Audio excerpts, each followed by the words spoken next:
In tonight's cover story, a glimmer of hope in what used to be a hopeless diagnosis. WGN Sean Lewis talks with the former White House staffers bringing ALS into a new light. Let's roll. Am I ready? Yeah, I hope my socks don't make me slip. It's often in times of challenge where we can find possibility. I think I'll be okay in these socks. If I drop you, you can yell at me. Where a disability. I don't want to drop you. That would be bad. Okay. Can bring about the ability for change. For Brian Wallach. Okay, we're good. And Sandra Abravaya. You can't do it. A diagnosis of ALS was not an end. It was an opportunity. That we are rethinking how to treat patients with neurological diseases,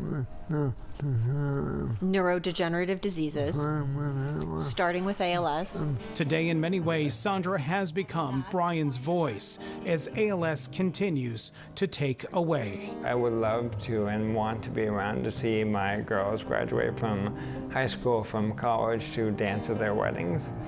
But I also want to make sure that we can say that we were a part of finding that first ALS survivor. It was just a few years ago, after his diagnosis, People pay attention to it. that Brian and Sandra resolved to give back, starting the nonprofit I Am ALS and testifying multiple times before Congress. My name is Brian Wallach. To vastly increase funding for ALS research. And it worked when the Act for ALS bill became law. God willing, we're going to make real progress.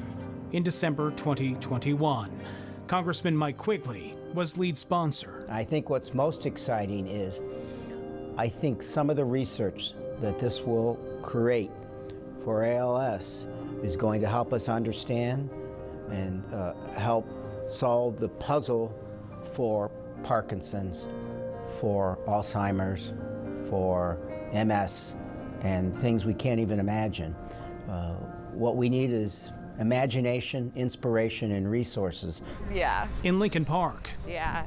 No, she was fine. It's at a family brunch where we see just how those resources and research already done on ALS therapy medications are showing promise. And it zips from like the toe all the way to the top. Sarah Gascoigne and her cousins, Connie and Hillary, know all too well about ALS. And that's Sarah's dad. In just a few generations, The father of the 6 brothers and the 4 that had ALS, his 4 sons.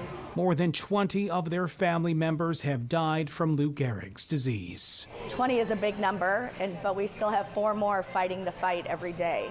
And we need to get the word out because we need a cure for this. My dad had ALS and he was diagnosed in 2015 and then he passed away in 2018. Sarah is active. Drive out to Forestburg, go for a hike. It's definitely like top 10 thing that I've done. Even trained for the Chicago Marathon just a few years ago. So when she also began having issues, it hit hard. The marathon, my leg hurt really bad. It was my calf. And it never got better. I thought it just was a running injury. But then the pain turned into weakness. When I was 26, I was like, this can't be it. And it took me about a month to finally like come to terms with like, this actually could be it. So then I did the genetic testing, and it came back August of 2020 that yes, I do carry the gene and this was ALS. And even with so much knowledge of the disease, so many family members impacted and supportive, you can't help but feel alone. I was in a relationship with somebody I thought I was going to marry. We were talking about next steps, and lost all of that. And that is where Brian and Sandra come back in, finding their next way to give back. The one thing is that most families who are diagnosed have to recreate the wheel in full for their care. Who will help you navigate every facet of the care system. That will be me, and I'll be here to support you on every step of the journey. In February, they launched Synapticure, a virtual healthcare hub, bringing some of the best minds in ALS treatment into one space, allowing those who do not have direct access to specialists like they do in Chicago. Hi, Anna. It's great to meet you. To have the access they need through telehealth. Synapticure is eager to make patients aware of all of the options, of all the best fit possibilities for their family, to really take the burden of navigating the best fit clinical trials, the best, therapies, and take all of that work off of their plate. The needs everywhere, and people want a lot of different things. Peter Wallach is Brian's brother and now CFO of Synapticure. The goal of the company really is to bring that to everybody, and it's democratize that access.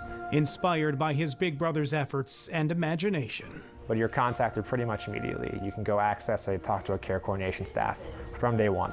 You were able to, if we're up and live in your state or soon to be, book time with our neurologist to help actually understand your diagnosis, understand where to actually get the best care possible, enter clinical trials, all the things that patients actually care about now. We support that. Yeah, that was good. I had one. Back at brunch.